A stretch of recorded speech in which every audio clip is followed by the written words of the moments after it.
going to jump almost as far across the world as we can, from Pakistan all the way over to the United States of America, where we now have a round table discussion. And I would like to introduce very briefly Kaylin Green, whose specialization is in addiction within the criminal justice system, Kimberly Brayton, who's a forensic psychology specialist, program director for forensic mental health master's program at Russell Sage College, and Joseph Lemieux, and I hope I pronounced that right, Joseph, but if not, you'll tell me, who's a very experienced clinician, but working with both people with addiction and with their loved ones. I'm going to hand straight over to Kaylin, who is sort of leading this roundtable discussion, and I will be moderating it over the next hour. So, Kaylin, over to you. Thank you so much. First, I would like to thank you so much, Richard, for having us here. This is very exciting. Very wonderful thing to be a part of with AFINet here. So I am Dr. Kaylin Green. I have been teaching in the addiction field for over 9 years. My PhD is in criminal justice, but I specialize working with individuals re-entering into society who have addiction situations. So I've worked in drug court situations, which is helping people, instead of having to do jail time, getting their life back on track, getting the treatment that they need in order to live functional lives in society. I've worked in both inpatient and outpatient clinical addiction settings, again, focusing my work with the recently incarcerated, which also working in any clinical sense always means working with their families, right? So while my focus is not family members, I have a lot of experience working with families because of working with other human beings in general. I want to kind of start this off a little bit before my lovely other panelists kind of introduce themselves. Some of the positives that come from the impact of incarceration on specific individuals with substance abuse, we kind of have a two-tone look here. We have first the positive way, in that the people who have loved ones who are incarcerated, I often see a weight being lifted off of their shoulders when they call me and say, my brother, my husband, my sister, my daughter was just incarcerated for a DWI, drinking while driving, or possible substance abuse on their person, being arrested for it. They get this weight lifted off them because they're suddenly at ease that their loved one is in a quote unquote safe place. Now, I'm not going to sit here and tell you that jails and prisons are the safest place someone can be. Most often they can be safer places than the places those loved ones were putting themselves in due to their recovery or their addiction issues.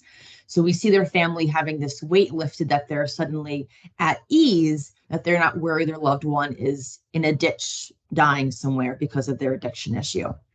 But the same thing, nothing positive comes without a negative piece of it as well, right? So the negative piece is that these family members can get very frustrated and very stressed out because they know their loved one who is now incarcerated is not getting the formal treatment that they desperately need. Jails and prisons there's no law or mandate that jails and prisons have to offer formal addiction treatment. Many have outside religious people coming in and doing type of support network work, but most do not have formal counseling. And this can be very frustrating for those loved ones and family members who know that their loved one needs formal clinical treatment, but is not getting it. Some of the specific effects from the US that we see here is we have a lot of private sector prisons. And I found this really interesting quote from the Justice Department Inspector General about this. And they stated that privately run prisons have more contraband snuck in due to the money-centric mentality of the guards. So when we have this interesting dynamic of having the prison or jail run privately, we have more worry about money coming in, and the guards are more money centric because of the pay scales with that. So what we have is this environment where people are being placed who need treatment for their addiction issues and are not getting it, while contraband is getting brought in more readily, so they're able to get those drugs or substances, unfortunately. Also, private jails have a higher turnover rate of employees, and because of this, guards are more inexperienced. And where guards are inexperienced, dangerous situations can happen, unfortunately. I see a situation regarding this in a universal sense, in that at least to my knowledge, and if I'm wrong, please someone tell me. I'd love to know more about this. In my little bit of research here, I found there are no laws mandating addiction clinical treatment to be offered in jail or prison settings. Even having substance abuse or mental health is still seen as a taboo topic. So not many laws are focused on mandating treatment, when we know a very high percentage of those incarcerated suffer from mental health and substance abuse issues. I do know of actually the jail right here in my hometown, which is Albany, New York, in the United States of America. They are piloting a medicated assisted treatment program inside of this county jail. Last time I spoke to them, they had about 15 people who were part of this medicated assisted treatment program. It's very new, and it can be very tricky to run because you have a lot of inmates, low guards or inexperienced guards. So having controlled substances within those walls, many facilities see it as we're asking for problems, so we don't want to get involved with it. And luckily, Albany County Jail is seeing it as it may be scary to look at, but we know it could be better in the long run for our inmates. So we're going to give this a shot and see what happens with it. And then, of course, some of the bigger issues that we see with the frustrations with families that have loved ones incarcerated are that on the bigger scale, jails and prisons are run as punishment systems, not as rehabilitation facilities as they should be. So when we have someone who has their loved one incarcerated, there's a lot of issues and frustrations that they're going through, that they're not seeing their loved one get the treatment that they need to stop the cycle of recidivism, unfortunately. I'm going to turn the table over to my wonderful colleague, Dr. Kim Brayton. Hello, everyone. Thank you so much for having us. I was very excited when Kaylin asked me to join the panel.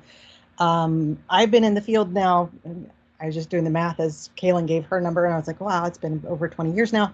But my path is slightly different than Kaylin's. I actually am I'm a clinical psychologist and an attorney, and I got all my training and experience out in California, where I became familiar with the system out there, working with their conditional release program. I moved to the East Coast of the United States, which is a sizable jump for those of you unfamiliar with it. And I worked within the veterans communities, inpatient, outpatient, private hospitals, again, inpatient, outpatient, until I moved up north of Albany, which is where Kaylin and I met, and opened my own private practice, where I specialize in working with adult survivors of trauma, which, as you might imagine, has a number of individuals who are forensically involved with mental health issues, as well as their families as a part of that process.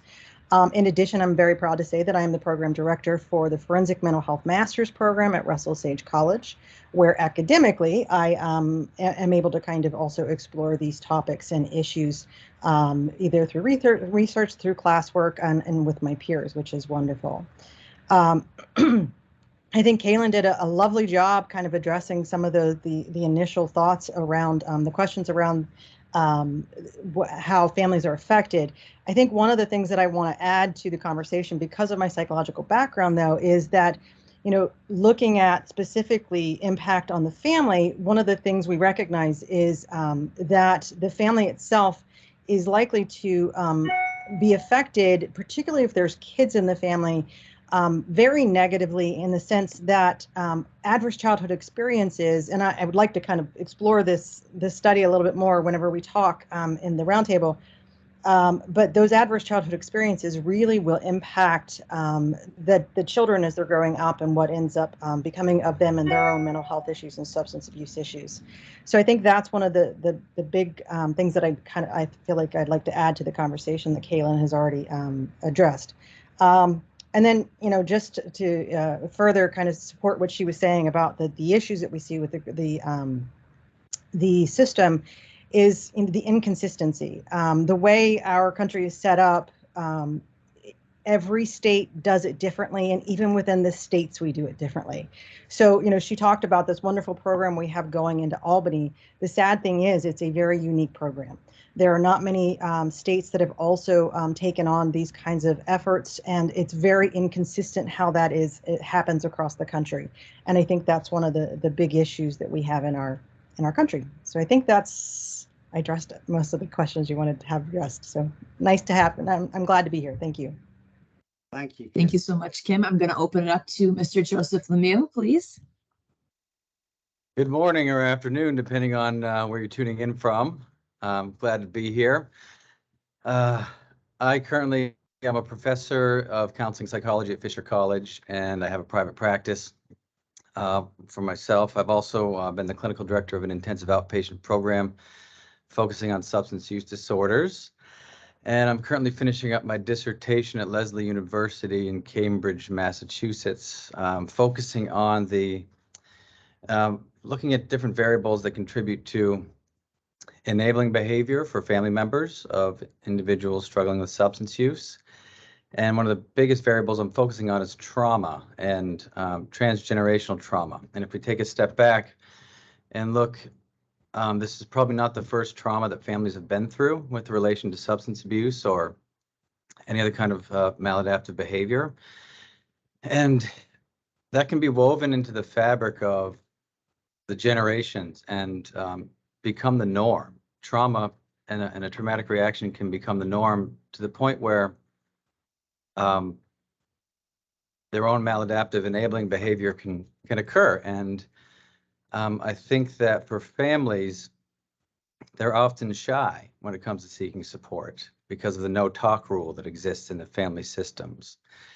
And I like to try to create a non-judgmental kind of welcoming space for families to come in and talk about the stress related to the incarceration or substance use of that family member.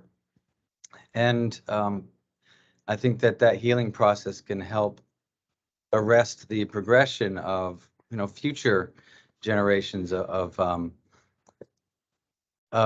repeating the same behavior. You can look at things like epigenetics or family cultures or even the cultures of society. In the United States, we're coming around a little bit. In Massachusetts, we're coming around even more with implementing programs in the correction system.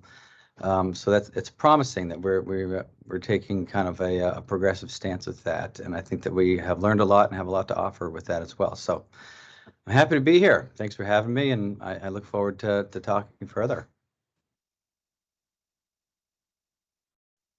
Great, thank you very much, Joseph, and Kimberly and Kaylin. Kaylin, how do you want to take this?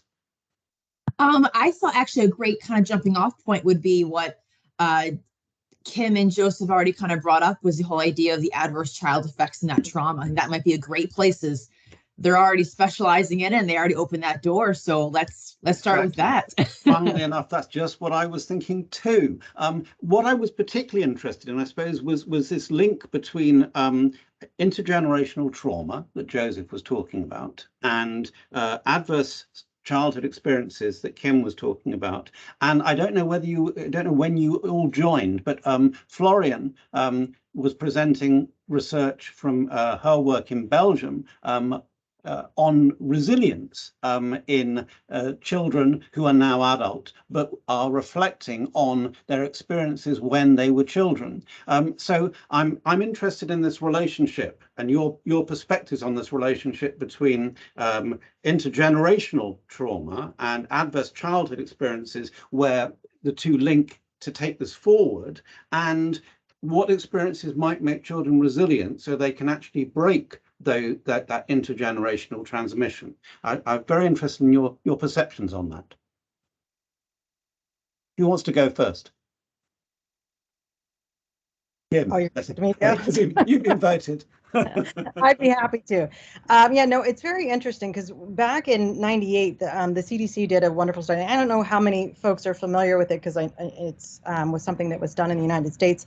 But it was a fabulous study that really kind of brought to light, particularly in our medical community, because our medical community, I think, at that time wasn't fully appreciative of the effects of trauma. And so the study really looked at what particular factors were predictive of individuals who, when exposed to them at a young age, these particular factors resulted in a higher likelihood of the kid developing substance abuse, developing mental illness, developing a number of medical disorders, and, you know, for some of them even dying as many as 20 years earlier, depending upon the number of positive factors they looked at.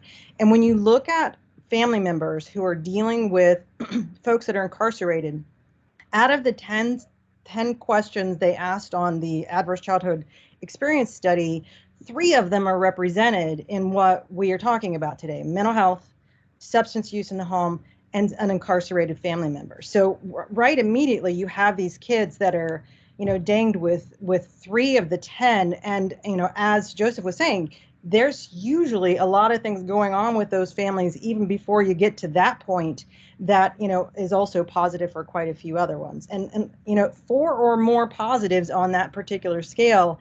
And those kids, again, are at a high, like twice as likely to have, let me say, they're 3 times as likely to suffer from depression. They're 3 times as likely to have problems working, twice as likely to have financial problems, 4 times as likely to have a problem with alcoholism. So you can see where all of those factors play into these kids and what's happening with them. So that's just the children. So I think that's one of the big aspects of it. And it's interesting because the study doesn't talk about, you know, what are the positives, because there's a lot of folks that are trying to do that, recognize that work too. And there's some fabulous people doing some of that work out there. But I think that's a great topic because even, you know, as Kaylin was talking about the fact that there are, you know, great programs going into the prisons and things like that, there's no work being done with the families unless the families reach out to private, you know, clinics and things like that. You know, the system doesn't take into consideration the impact on the family whenever these events are going on. So, Joseph, I'll pass it over to you and your thoughts. Just before you do, just to say that Clara from Ireland has put something on the chat about some work in Ireland on pre and post release work in prisons involving family members. So I think that is also one of the things we try and do within AFINet is link these resources from different countries because in so many cases in one country, people are piloting something which is needed in another country, but people haven't even started to think about it. So just mentioning that. Joseph, over to you. Yeah, and what Dr. Brayton was saying was making me think about how the evidence of this intergenerational trauma and how that affects individuals and families, and then later on how that affects their own behavior. Some themes that I've found that have been linked either through family culture or genetics has been low distress tolerance in these families and high rates of negative urgency. So distress tolerance is their ability to believe. What's negative urgency? Yeah, so I'll cover both those terms. Distress tolerance is a person's perceived ability to withstand stress. So not their actual ability, but what they believe they can handle. You know, if I'm on the treadmill at the gym and I'm 5 minutes deep and I'm like, that's all I can take. You know, I could probably go a few more minutes, but they might give up sooner. Negative urgency it's an adaptive trait. If you think evolutionarily, you want to put the fire out as fast as you can. And there's this, you know, trauma affects the mind and the body, and there's this inner drive, whether it's adrenaline or learned behavior, to, you know, when there's a problem, to put it out as fast as possible, which can come in the form of enabling behavior or substance use. And the two kind of circle each other throughout a family system from one generation to the next.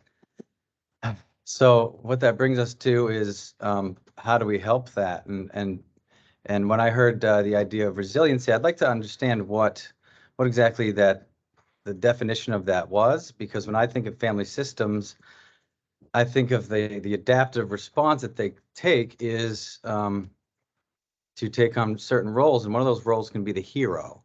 And that hero role might be seen as resiliency, when in fact it's just setting the individual up for a lifetime of workaholism and stress, and then their own possible substance use as a part of that. So I'd be careful when looking at resiliency and making sure that it's not a form of overcompensation for the stress that's in the family system. That's what I would add to that point.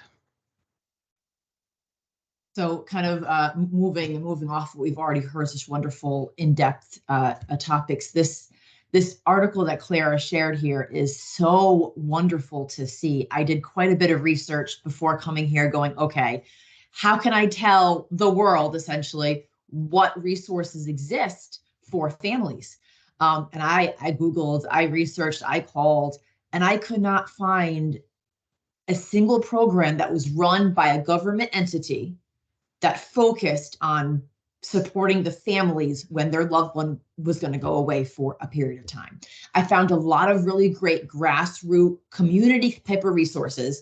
One in like this little town in Georgia who, we have a very high incarceration rate. We get together, we do our thing. They call themselves the National Cure. And they work together and they're trying to start chapters in other areas around Georgia, which is a wonderful sense of seeing how community does collect and community does come together, especially when families or children are involved in it. We want help. We crave the community. We crave the connection. But the larger entities that be don't seem to see it as important as we, the little ones, see it as important, unfortunately. So it's great to see that people are trying to get there. But as we know, without the funding, without the support, without the connection between entities, we're not going to get them grown as big as we need them to be for those family members to get the help that they need.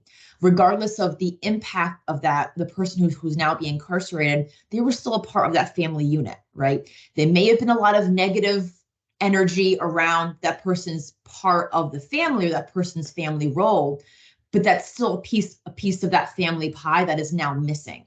So regardless of how positive or negative that their impact was on the family feels unwhole right now. They feel that they're missing something going on. They need support, whether it be their own clinical treatment or just readjusting to this is life for the next 2 to 5, 20 to 30 years or whatever that incarceration stint might be. And I think Lorna shared another one, and I can't wait to go through some of these and see some more of these. These are great things to learn about, to talk to our jails here that we have connections with on how maybe you can't have the jail or the county pay for it, but you have the case managers who are working the prisons have connections to all their inmates' emergency contacts, right? Why can't we start to build some of these? And it may be on a small scale at first, but that's how we get things to be bigger. Start them on a small scale, get them to get weight behind them, and then move into hopefully someone start funding them. So thank you all for sharing very much. And Lorna has also said she can put you in touch with various people, and Clara has also said that she's very happy to talk forward with you on email about these services and so on. And by the way, I mean, this is a round table between Joseph and Kimberly and Kaylin, but also obviously everybody is very welcome to come in, put their hands up, ask questions. Gallus, you've done that immediately, so Gallus, over to you. Yeah, thank you very much for your input. I was just thinking that, funnily, it's very similar in Germany, that there are almost no official structures available for family members of someone who is incarcerated, showing that incarceration even is more stigmatized than having a substance use disorder. I was just wondering, according to my picture of the US prison system, what do you think about the impact of coming from a socially disadvantaged group has on family members and on help offers to family members? I can start this one off. From working clinically with this specific population, either on reentry or their time of before you go incarcerated or instead of incarceration, go see Kaylin at outpatient for 6 months and let's see if we can get you back on track. And their families were obviously always involved. we have a very different dynamic of individuals who, because of the poverty, the low socioeconomic status, many of them don't know of resources. Now, I came into this field thinking, okay, I'm going to be, I'm a New York State credentialed alcoholism and substance abuse counselor. I'm actually certified in 3 different states. I'm going to be the super counselor. I'm going to know all the evidence-based practices and do all the clinical pieces. That's what I'm going to do. Half my job was social work. Half my job was connecting people to resources who didn't know they could get free childcare, so that then they can bring their older son to treatment because they had 4 kids at home who didn't have anyone to watch them. So when we have that unfortunate lower socioeconomic population who are higher populated, involved in the criminal justice system, they don't have connection or don't know even where to go for those resources. And we need to provide those bridges to get them, okay, this is where you go to get the childcare. This is where you call to get your food stamps, so that you're not worried about being hungry, and you can focus on your treatment to hopefully get rid of the 2 to 5 years you might do in jail. They're all connected. But when you're involved in that chaotic or crisis situation, you don't see them as being connected. You see them as, I don't have money for food, I don't have anyone to watch my kids, and I'm trying to get to treatment so I don't go to jail, but I can't do that. So really getting more of those social worker pieces of the puzzle in place, so that we can connect these individuals to the resources that they need, so they can get the outcome that they want in the end, that we all want, right? We all want people to be happy, healthy, living as functional members of society. But some people need more guidance to get there. I also want to comment too, because you bring up a really good point in terms of connecting people to resources, but there's a lot of our country, like where I work, is very rural. So we have a completely different set of issues. Connecting people to resources is one thing, but when the resources don't exist, that makes it even more challenging. Now, I do have to say, since COVID, telehealth and things like that have become so much more available that it's really kind of opened up doors for a lot of these rural facilities in a really neat way. But that has been, I know up in the North Country where I am, between Albany and the Canadian border, it's a good 3 to 4 hour drive, and there are very limited resources. Like there's no methadone treatment, there's very little treatment around any kind of harm reduction programs throughout that entire area. A lot of people have to go down to Albany, and you don't have the transportation, and we don't have the funds to be able to do that. So there's a lot of issues. And I mean, New York, I think, is a smaller state where, throughout the country, there's a lot of areas that are incredibly rural and just don't have access to a lot of those things. So, I mean, that is one positive about COVID. It really has opened up new opportunities, but even still, you have to have connectivity, and internet access, and the means by doing that. But that's some of the challenges that I know that rurality intersects with the socioeconomic status issues and the deprivation issues. So if you are extremely poor and you're living a long way away from anywhere, and it's very difficult for you to get connected to anything, and there are very few services, it's even more difficult. Absolutely. Joseph.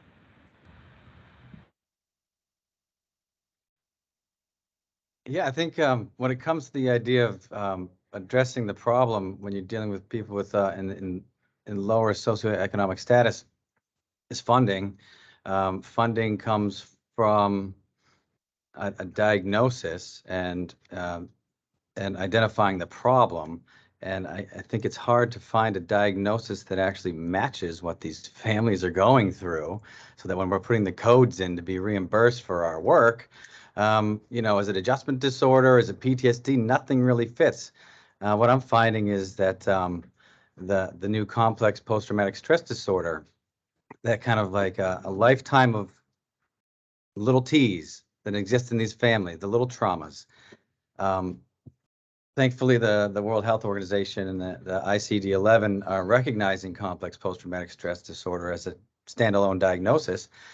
But the DSM-5 is still without that. So until we get that, we can't code for it. And the Z codes of the family, and affected family member, there's a lot of hurdles and loops that we, as treatment providers, have to jump through. So then we get to the point where we get a diagnosis.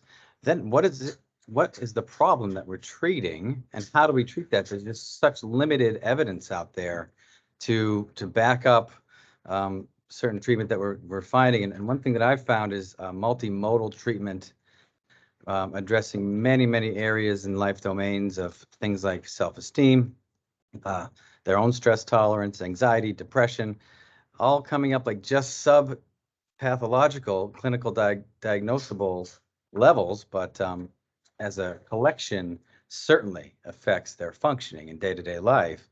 So I think that's another hurdle that we have to figure out as researchers and practitioners is what's going on, how do we help it, and how do we prove it so we can get the funding to do it. And make also, sense? I mean, it's very much so, but it's the overlap which we get again in AFINet of different systems. So if you are in the States or if you are in Germany, where you are working on insurance reimbursement systems, then the tick boxes become hugely important. And if they're based around medical diagnoses and you are approaching it from a socio-psychological viewpoint, you have a huge imbalance between the medical diagnosis view and how you might want to conceptualize it, which doesn't fit to reimbursement. And then you go to somewhere like India, where they also have terrible problems of resources, but they don't have any reimbursement system at all, and that's even more difficult. And then you move to other places in Europe where, for example, in England, where you have services which are free at the point of delivery, that's not the issue. But then it's trying to get the people who fund services to realize that family members are legitimate recipients, not because they've managed to go into an ICD-10 classification, but because actually, as family members, this is a really difficult position for them to be in, and they need help. And just talking about things in English rather than psychiatries is difficult in countries where that's not possible. We have another. We should finish now, but we can have another few more minutes. So I would like. Are there any more questions, or people who want to come in? And if so, on the chat, or put your hand up, or if not, or while we're waiting for that, any final reflections, Joseph, Kimberly, and Kaylin? I would like to kind of go off of what Joseph was saying, is the idea of this importance of having a formal diagnosing. While it's important to have, we also have to play this careful game of how far do we want to go in labeling a family, specifically a child, because when we go into, of course, the idea of the labeling theory of we want the money for the funding so we can properly provide care for the individual, but now we're telling this person that they now forever have the label of bipolar disorder or a family adjustment disorder. How is that label going to be affecting them for longer term? Would it be a less of impact to simply provide the treatment and forego the formal label, but then we don't have the money to get the treatment? It's this double-edged sort of what's the best way to go here? And I think the way that we have to go is the label for the funding, because we all have jobs to do, right? But is that the best clinical approach in our clinical mind over here and our business mind over here? There is no perfect answer, but what are our thoughts on that, I guess?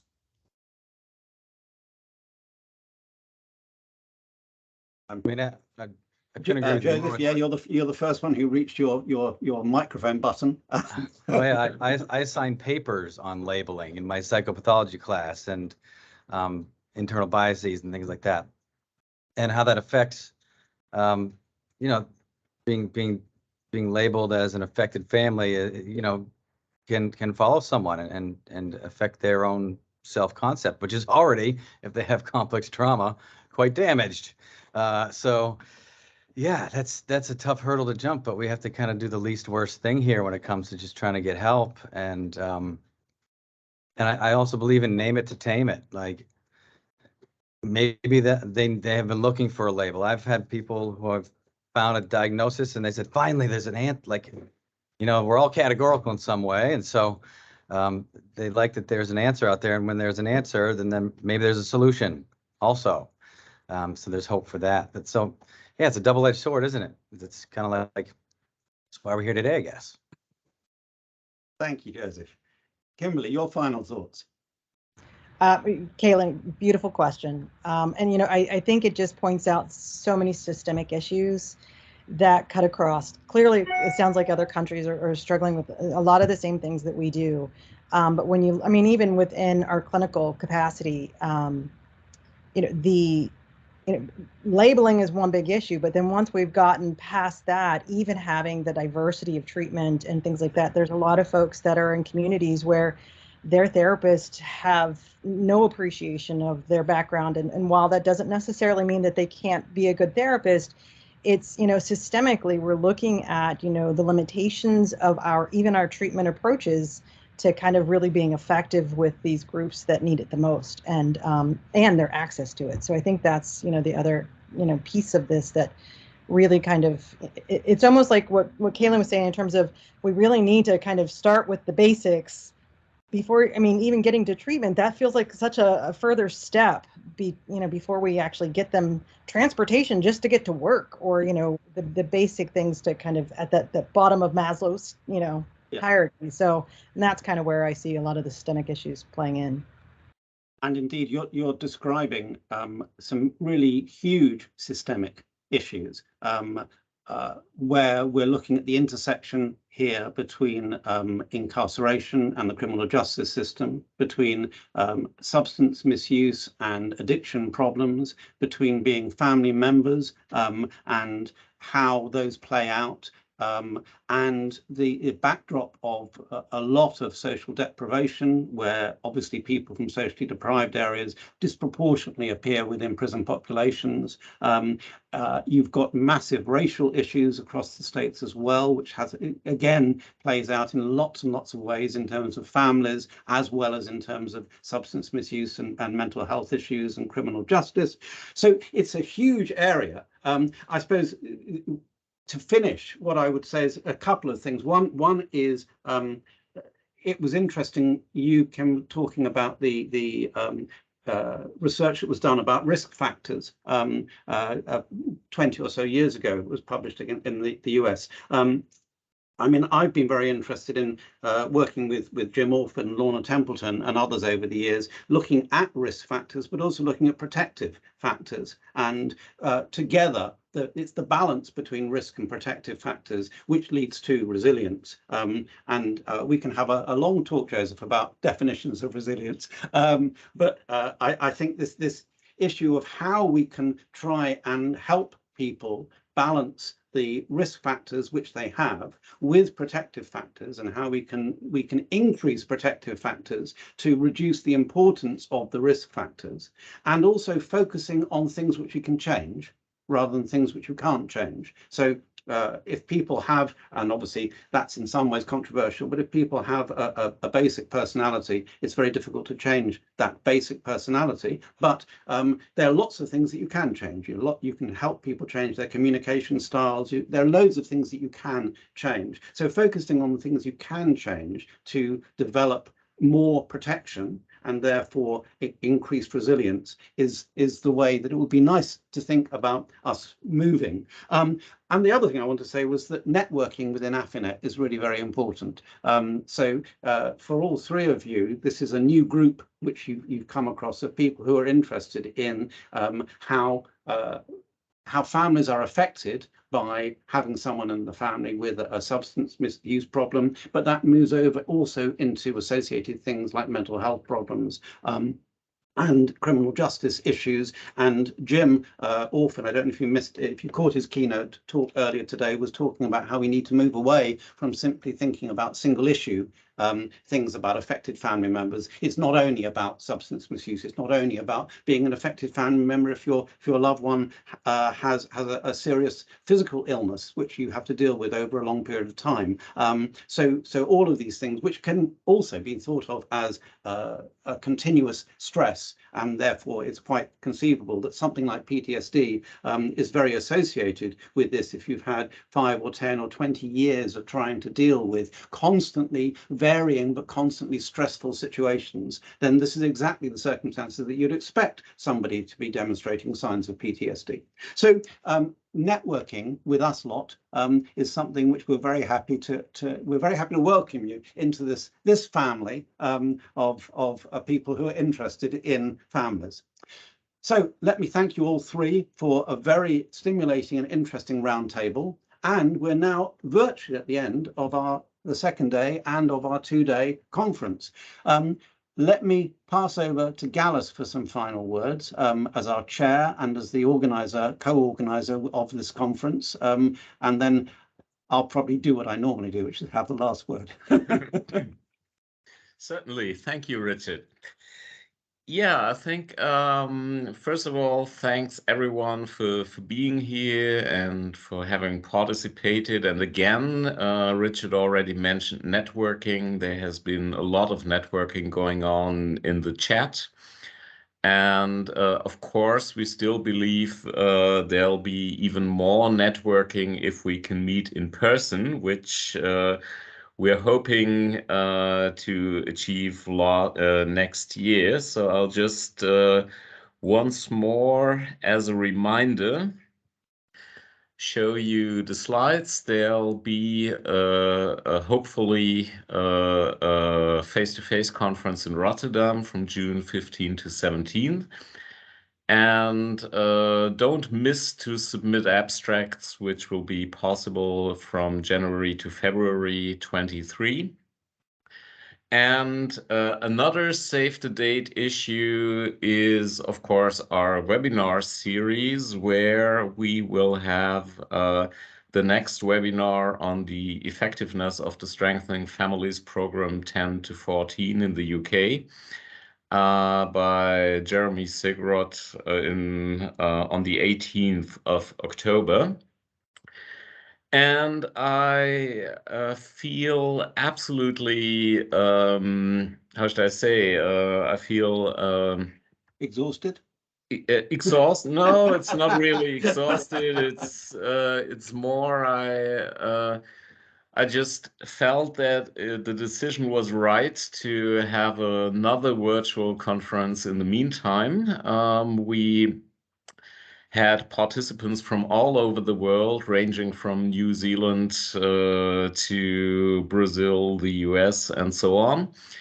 And like I said, I also hope we can also meet in person and have more time for networking and informal conversations as well next year in Rotterdam.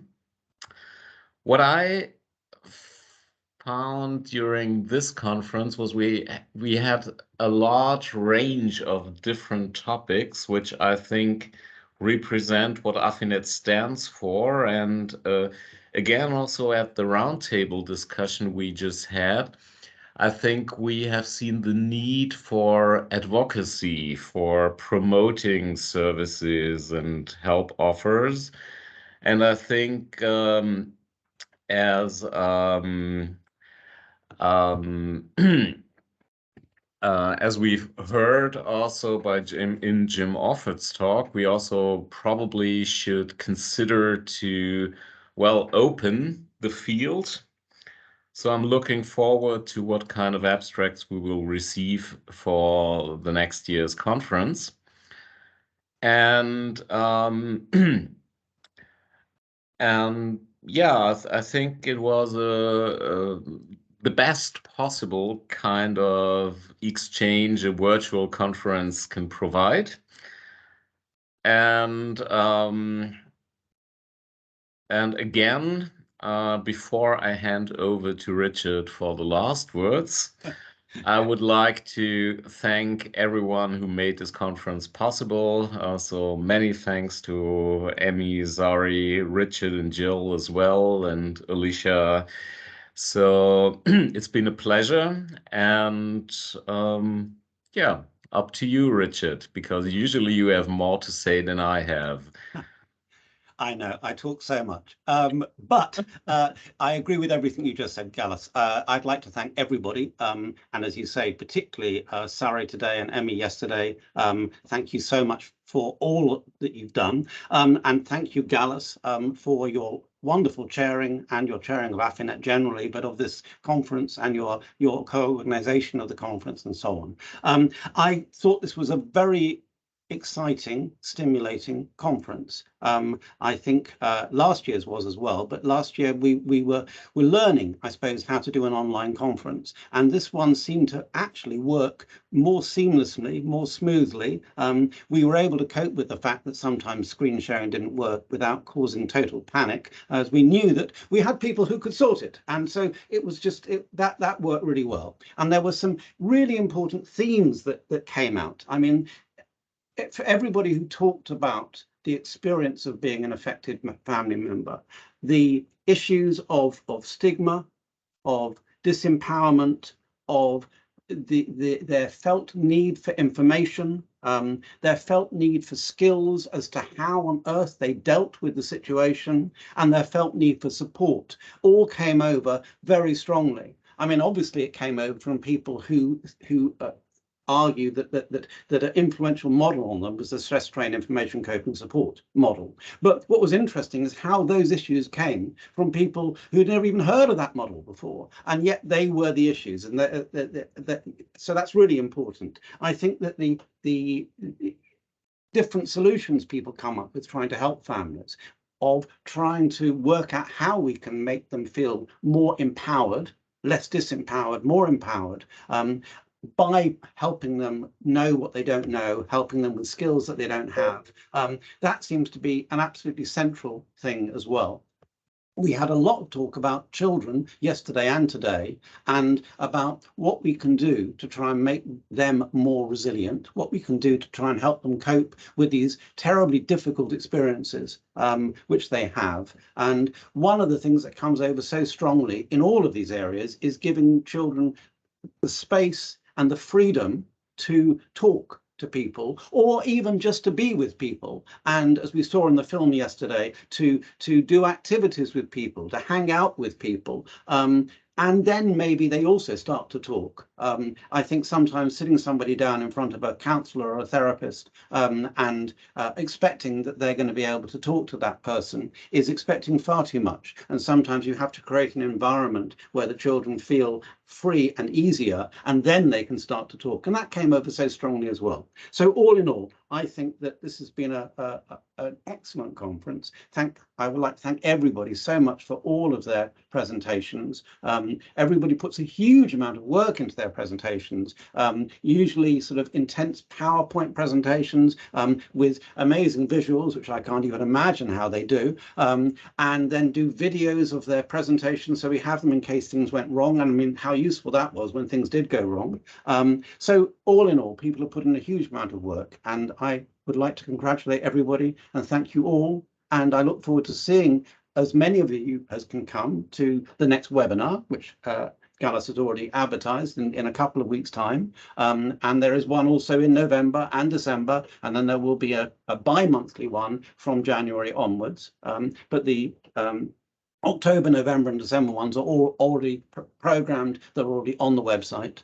And to seeing everybody next June in Rotterdam, where we can do face-to-face networking instead of just doing it with a keyboard. So thank you all. I wish everyone a relaxing afternoon, evening, whatever, wherever you are. Middle of the night. Middle of the night.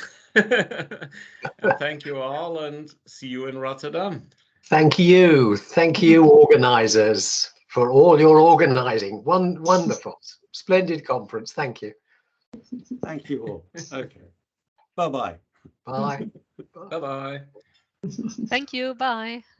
Bye-bye. Nice to see you, Ursula.